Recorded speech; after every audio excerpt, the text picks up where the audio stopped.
How's it going, everybody? My name's Militia, and welcome to a fun little video I have been planning to make for quite a while now. As some of you may know, I have done videos talking about my job as a video editor for the YouTube channel ElasticDroid, and I always love making them. Sometimes they're outtakes from bits that I've done on the channel for him. Sometimes they're full-on me talking about my favorite edits. Today we're gonna do a behind-the-scenes sort of deep dive into some little facts that you may or may not know about the channel. Well, at least from an editing perspective. I don't know anything like from 50 million years ago whenever he started uploading. Gathered about 8 or so of these little secret factoid things, and yeah, let's just jump right into it. I hope you guys do enjoy it. So the first fun little thing is that the font that is used for all of the subtitling in his videos is called a comic. There are a few different versions of said font. I think there's probably like a bold and italic. I don't remember exactly the number, but I do know that there are a decent chunk of them that do exist. And for a while I was working with him, we actually were using a demo version of said font, which eagle-eyed people, if you ever notice, go back in like older videos from about a year ago, I think it is, probably about a year ago, I think. You can notice that the 0 in any of the numbers, like if I ever do numbers that aren't words, which is why I did word numbers, you'll notice that the 0 kind of looks a bit different, and that's because I was using a font that I used to use on my own videos called Luckiest Guy, because it was about the closest thing I could get to it. But now we do have the font, full paid version. I think it was like $1 or $2. I don't remember exactly, but it was really, really cheap. And yeah, that's the little thing about the font. Next thing, as some of you guys may know from a couple of comment sections, I've talked about how Epidemic Sound has changed its sound library to a very large degree, to the point where most of the sound effects that, well, actually all the sound effects that I used to use from that site no longer are possible. And I used to have this champagne cork sort of sound effect that would pop in at the beginning of videos. And unfortunately, since that one was no longer usable, and since I couldn't find one at the time when I was looking for one, the sound effect that you actually hear, that pop, is actually my loving fiance doing that sound. We did about 3 takes of it, and I picked, I think, the second take that she did. I honestly couldn't do it, which is why I had to ask her, because I'm not very good at the... It just doesn't sound right coming out of my mouth. She was able to just do it in such a way that it, you know, it just works. It just works. I don't know. Speaking of sounds and various soundscapes, a lot of what you actually end up hearing in videos is actually made from scratch. And I don't mean like I'm just mixing and matching sound effects from different points and kind of combining them into a new sound. That's not really what I'm referring to. A lot of what I've actually been able to start doing over the past year is I've been doing a lot more Foley work, which if you don't know, it's just going into the field and recording sound, which aka is just me sitting at the desk here and just holding it up to my microphone and just praying to God that it sounds good. For example, the swish sound effect that when I pull text out of chat is actually made from sandpaper that I bought, since the marker sound effect that I used to use also was an Epidemic sound effect, which is why I started doing more Foley work and such. I've also done slaps, hits, and various other bullshit sort of things, you know? But in addition to that as well, I've also done the voices of several different like characters within videos. One of the most, I think, universally known ones is the Lethal Company Giants, where, you know, the giant goes and screams out, "I scream." That is me. That is something that I like to do, just to kind of give a little bit more life to that character, since all he does is kind of just go and then just grab someone. I thought him having a voice would be something fun to do. I've also done the antagonist from that clown level that they did in, I think, Roblox Anaphobia, whatever Roblox video where they were doing a, it's from like, I think 2 years ago. And unironically too, I've also played music. The best example I can think of offhand is when I went and played Undertale on my piano, which I have if you don't know, I have a keyboard, I have a ukulele, and I am working on getting a banjo that has 4 strings, which I don't know if they make, but I'm fucking working on it. I like to honestly do the homebrew sound effects a little bit more, because they just kind of let me be a bit more ingenuitive. They let me try something that I'm not technically so familiar with. And it's nice because it's another thing I can add to the tool belt of things I can do in the media production landscape. Switching gears, this is something else I've also got on my media production tool belt. I've had a hand in writing some of the ads that have been featured on the channel. For example, when the waifu G-subs ad was being created, we kind of workshopped it back and forth a little bit, where it kind of went from just a basic ad read to sort of this 2000s, like, you know, like kinetic sand or fucking moon shoes or something, like with that sort of vibe in mind. And that was a really fun thing for me to be able to do. I've also written full scripts myself for the channel as well, which you probably already are aware because, you know, those are the editors' ad segments. The I Love Lucy sort of parody, and then the sort of 90s-esque parody that I did with a pizza delivery guy trying to figure out how he's going to stay awake. Those were completely written, acted, well, obviously acted, you know, that. I don't know why I'm saying that. And I just really enjoy doing stupid skits for promotional stuff. It's just really fun to me, which is why when I was told that we're not going to do that ad segment anymore, I'm like, all right, well, now I got to be more creative. So when it came time for the plushie V2, I decided to go a bit more creative. So I think it was the first one that I made for that one was the Indigo Park one, and that's the one where I am like pixelated and just a PNG that is just kind of moving. And I will tell you right now, that was probably the hardest project I have ever made. That, like, I want to say, I think it was like a minute and a half, I want to say. That segment took about 6 hours to fucking make. And mainly because Premiere is a bitch, but also because I had to not once, but twice shoot all of the pictures for that. Because originally what I did was I was just like, and then so the animation was kind of just, and it just kind of looked like shit. So eventually, when I did the second time, I added a lot more frames in between. So I was like, kind of thing. So that way the motion was a bit more fluid, despite the fact that it was just, you know, a set of PNGs moving, which I guess that is animation. So, but I really honestly love how it turned out, and doing the sort of parody of Rambly was just, it was just such a fun time to make that one. And then the analog horror one was a lot less time that it took, but it was definitely, the vibe was a little bit of a challenge to capture. Not like a super hard sort of challenge, but like it was still, I was still kind of fresh into making that sort of feeling with it. But I think it really works well. I took a lot of inspiration from different sources just to kind of get the look, the feel, the vibe, everything to just kind of create that sort of tense atmosphere. And fun fact on that one, actually, it was not supposed to come out because that video was like going to be produced, or not produced, released after the ad campaign ran. So I was asked, hey, can you rework this ad into a G-subs ad? And we re-uploaded it, and then they got a copyright claim. We said, fuck it, we're just gonna upload the plushie thing, and he's just gonna write a comment and say, fuck, I'm so sorry, chat. So that's why, if you've ever seen that ad and it's after the plushie ad, that is why that is the way it is. Which is weird because the original video didn't get copyrighted, but let's not talk about that. And then I think the last ad that I did have a specific hand in was the first time I did a G-subs ad. I don't know if it's in the Family Feud video or which one it is, but it's me falling asleep at my computer, covering up a shaker cup that is very, very clearly not a G-subs cup. It's from when I was drinking Glitch before I switched over to G-subs, because Glitch was just not something that my body enjoyed having, and it made me feel like crap every time I drank it. So that's why I switched over to G-subs, and that's why I'm also switching over to caffeine-free, because caffeine just as a whole does not like me, which is really fun to find out, but that's a whole different thing. But that was a very, very rough, very quick put together thing, just kind of, I think it was very much in the vein of like 80s, 70s, or even like late 90s sort of ad, I want to say that inspiration was from.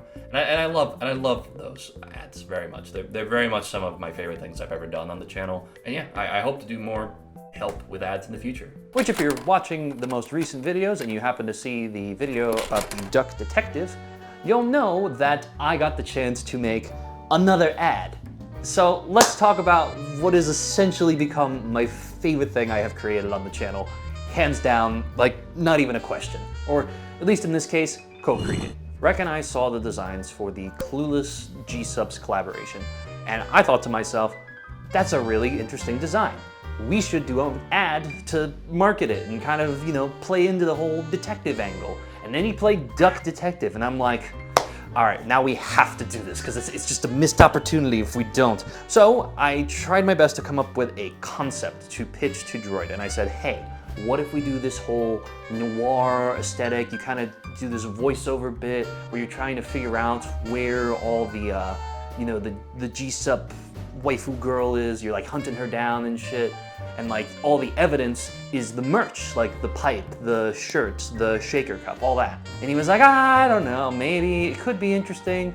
So I then decided, screw it. I'm going to create concept art. I'm going to talk to Rec about doing 3D Blender design. I'm gonna do my best to like fully immerse him into the idea so that way I can make this crazy ad that I wanna make. I go looking around on Itch.io, I go looking on Sketchfab for 3D models, and then Rec eventually finds one that is just absolutely gorgeous, and we start creating the aesthetic and the look. I redo some of the 2D assets in the 3D model so that way I can have it so it's like there's pictures of Grizzy, there's pictures of Puffer and Pezzy, and one of Rec and I making out, just for a funny little meme in case anybody didn't actually notice that. I put the Fortnite map on there just because I thought it was funny, you know? And eventually we ended up creating what was essentially a 2D image concept of what the office would look like, and we started adding a little more details here and there. Rec did a little bit more tweaking and things, and we showed that to him, because Rec eventually ended up getting on board more with it and was like, please, please. And I'm like, please, please. And he's like,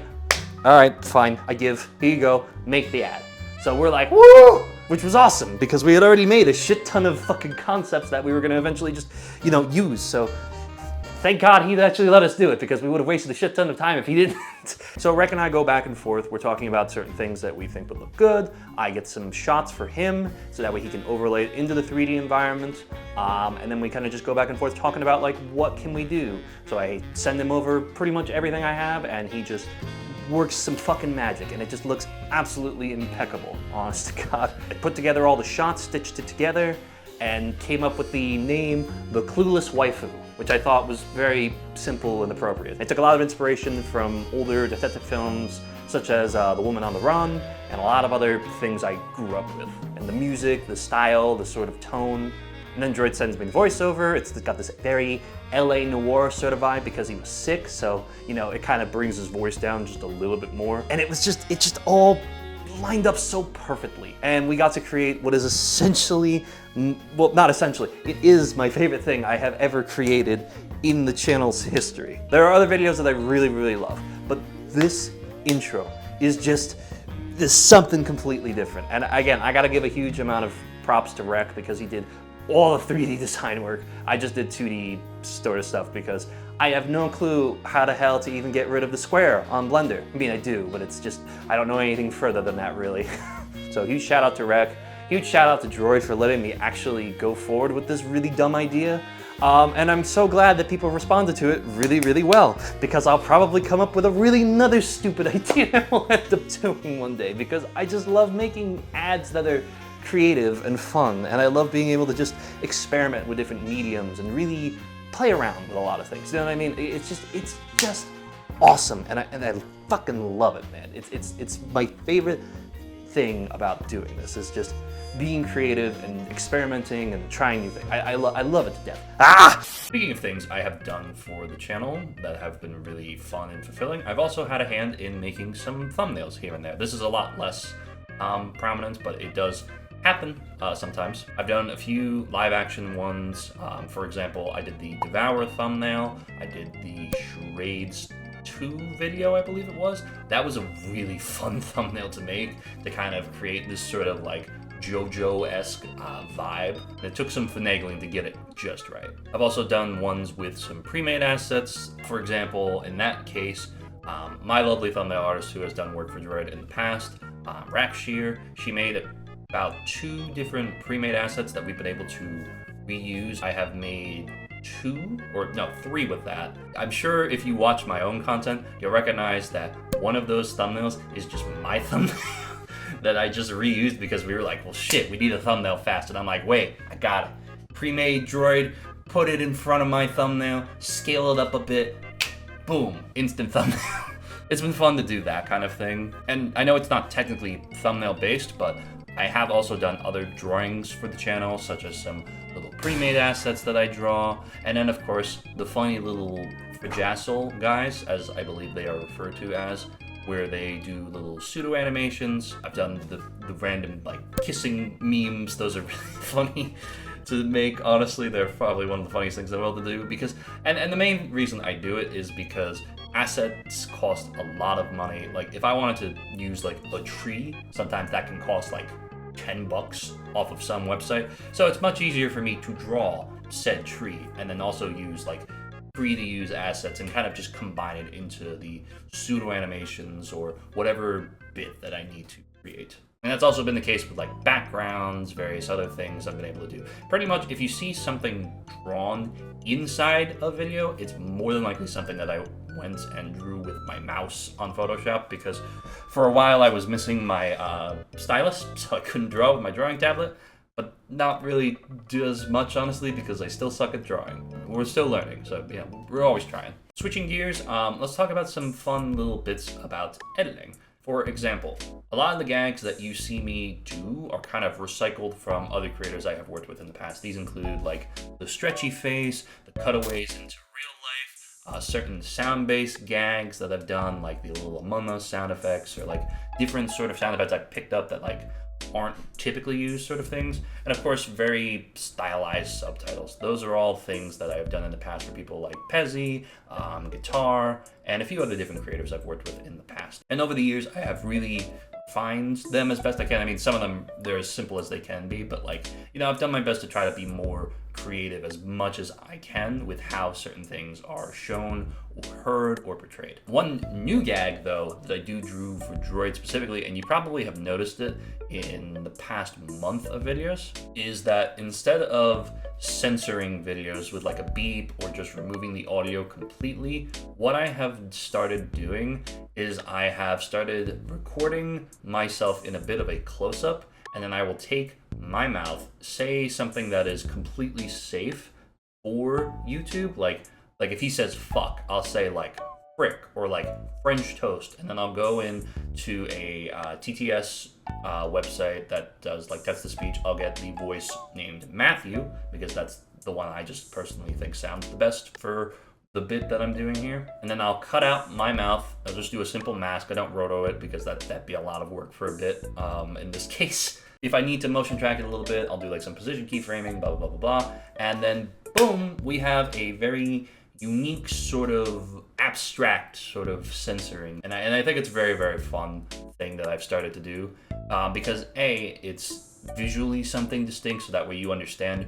what's going on. And B, I think it's kind of funny to just see his mouth get another mouth on top of it. I think that's just, I don't know, that's just funny to me. I don't know. Switching gears once again, I want to talk about something that doesn't specifically have to do with video production or sound production or anything like that. And I kind of want to talk about how I ended up actually getting to be able to work with Droid, because it is a really interesting story that I don't think I've really shared much on. So let me tell you guys about how the time I worked for Droid, stopped working for Droid, and then started back up working for Droid. So let's start in 2021. I have made a decision that I want to start focusing on being a video editor for hire. I take whatever jobs I can get from whomever, because, you know, I want to get the experience, I want to build up my portfolio and see what I can.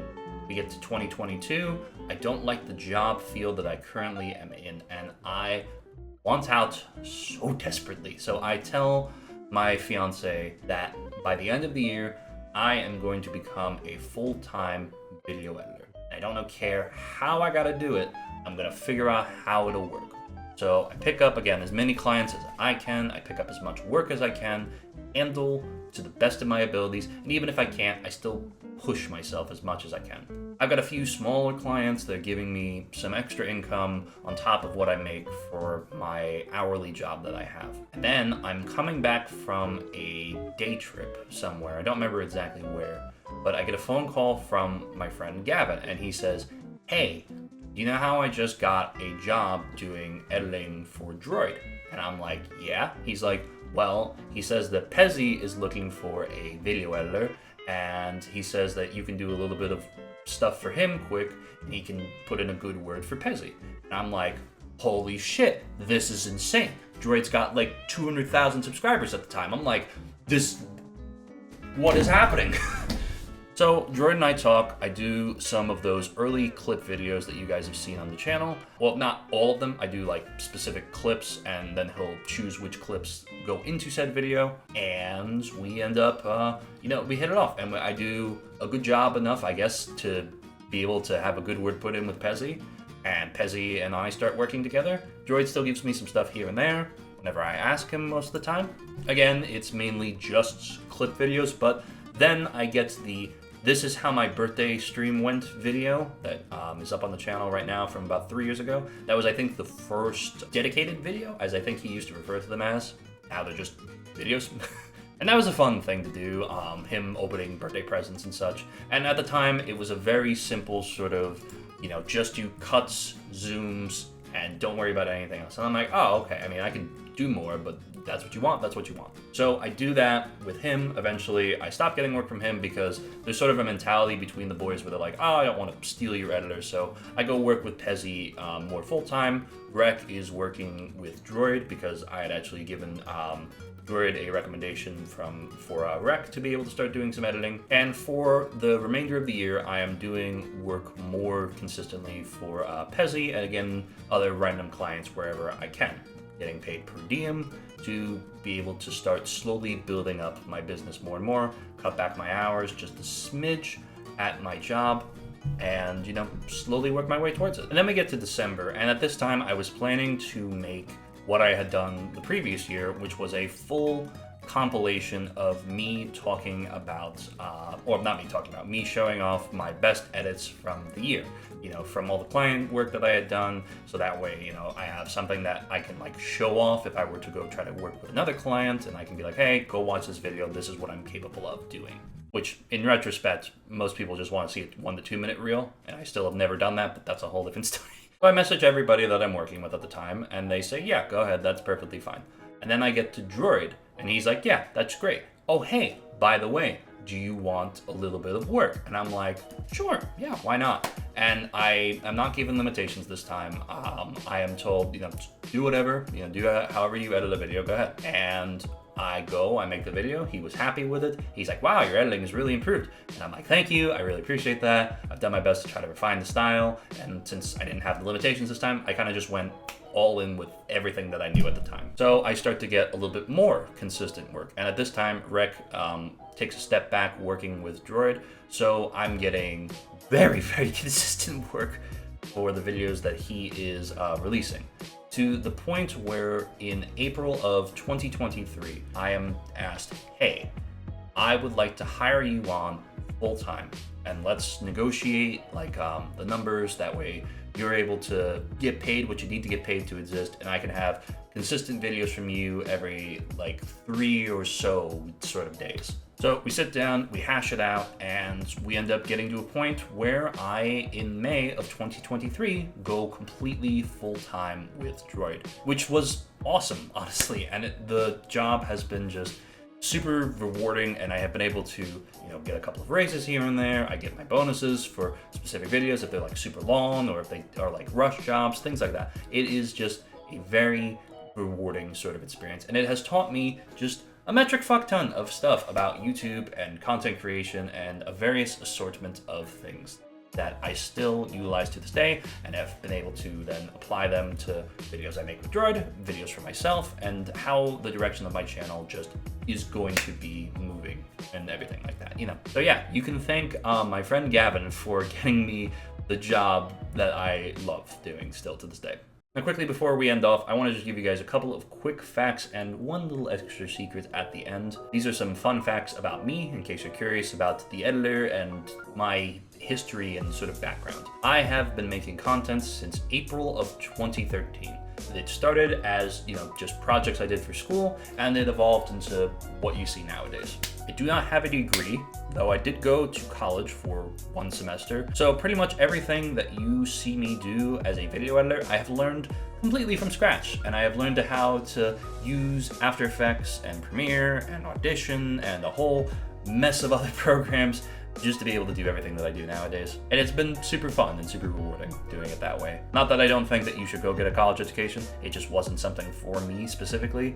And I was very lucky to be put in the position where I am, honestly, and I recognize that every single day. Another fun thing is that there are occasions where I get asked, hey, do you know any games that are really, really good, or games that would definitely, hit the algorithm hard? And I'm like, yeah, I got you. And sometimes, obviously, these games don't get picked, or they just aren't appealing, or maybe they aren't the vibe of the channel. I just kind of throw shit at the wall in this capacity here. But a lot of the games that I suggest are games I've actually playtested, which you've probably seen on streams that I've done. But other games, like the ones that are suggested in the comment section, which I read pretty much every single comment that is gotten on a video, even if it's not my video, because I'm always looking for other games to suggest and to kind of put the voices of his community to him. Like if someone's suggesting a game like super hard, like when that guy was suggesting Titanfall 2 for like a month straight, that was probably the funniest thing in the world, honestly. But I do this because I want to get your guys' suggestions. Like if there's something that like the community is really pushing for, like home safety hotline or various other things like that, I do my best to try to get that into those lists that I suggest as well. And I do a copious amount of research on the game as much as I can. I see like, oh, these developers are, they've done these games, and I've played this game, and this, that, and the third. I try my best to just do as much as I can. Obviously, again, like I said, he doesn't take every suggestion, and I'm not like offended by that sentiment in the slightest. Sometimes a game might not vibe with him, and that's perfectly understandable. But I do my best to try to get voices heard from you guys, and I also just suggest games that I personally also love that I would love to see him do, and I would also love to edit. That's why I'll never stop suggesting Shipwreck 64, because holy shit, that game is so fucking good. And then the last little bit about me is I always am experimenting, and this is from a visual perspective, from an audio-based perspective, from every part of the editing process perspective. I am always finding ways to try to cut back in certain spots so that way I can focus on doing other things. There are points where you'll hear videos and they'll have just a metric fuck ton of sound design. Sometimes they're more visually heavy based. I always like to try to figure out things that, obviously each video is its own project, and I try my best to give whatever a video needs to be enhanced on top of the content that is already there to just kind of go nuts. And I like to just throw shit at the wall, see what works, see if I can replicate like movie effects, or I can do something that another editor did, and maybe there's a way that I can refine what they did, and I can talk with them. And that's happened more than once. When I was doing the Fortnite potion effect, I was talking to Grizzy's editor, Deadblade, and we were able to actually make it look 1,000 times better just by using one preset. It's nice, and that's what I love about being a video editor, is there's this constant sense of experimentation and sharing around with other people, so that way ideas can be formulated and something visually or auditorily impressive can be produced more frequently. And that's why my style kind of shifts so much from not only video to video, but not video to video to an extreme case, but over the course of time, my style has definitely changed from early 2022 to where I am today. And again, that is in every capacity, from subtitles to sound effects that I use to the visual bits that I include or don't include, the cutaways, the this, the that's, the thirds, And that's really advice I would give to anyone who is trying to be a video editor. Just try it. The worst thing you can do is fail, and then you end up learning from that failure, and you're like, oh, no, I can do this. Or maybe you talk to someone and they can tell you, oh, why don't you try this? And then it works. Or, you just watched 7,000 tutorials and you're like, oh, that's how you do said thing. It's all about just trying things and seeing what is going to be fun for you to produce. So, fuck it. Don't follow formats. Don't do anything. Just have fun with what you're doing. And lastly, I'm going to end you guys off here with a fun little editing secret. This is something that I no longer use in videos, but it was sort of a fun little Easter egg that I've actually not really discussed publicly. If you have ever heard this Donkey Kong theme playing at the beginning of a video, this video was a rush job. Or I didn't have as much time due to a number of reasons, like maybe I forgot to do the intro because I was focusing on the gameplay itself, and I just kind of was like, oh, I'll go back, and then quickly I'm like, oh shit, fuck. So if you've ever heard that song, it is more than likely a rush job. I've done it a couple of times just to fuck with people, because I didn't know if anybody ever actually noticed it, but sometimes, like on 3 or 4 occasions, it's just a little hiccup to say like, ah ha ha, no, I'm just kidding, it wasn't anything like that. But most of the time, it was because the video took like 2 days to produce or something like that, and I was like, well, let's do this. I no longer use it because he does not like the song nearly as much anymore, and I don't have plans to use another song to show that sort of effect. So yeah, if you go back and watch some older videos and you happen to hear it, now you know why that song is there. But anyways, that's gonna do it for this video. Thank you so much for watching my little editing secret video droid thingy-babobber. Sorry I didn't confirm for you guys if he's a furry or not or whatever. I'm just kidding, I'm just kidding. He is, we all know it. But anyways, thank you guys so much for watching this video. This was a fun little thing that I was very happy to give you guys some little tidbits of information, some little bits of advice, and just some little fun stories from behind the scenes of production on Droid. Thank you all so much for watching. Thank you guys for getting us to 2,700 subscribers. That is just, that is insane. Thank you so much. I really do appreciate it. And thank you to all the people who like, comment, subscribe, channel members, everybody. Y'all are awesome and amazing, and I love all your faces. Thank you so much, and I will talk to you all next time. Have a good day, evening, or night, wherever you may be, and I'll talk to you all later. Bye-bye!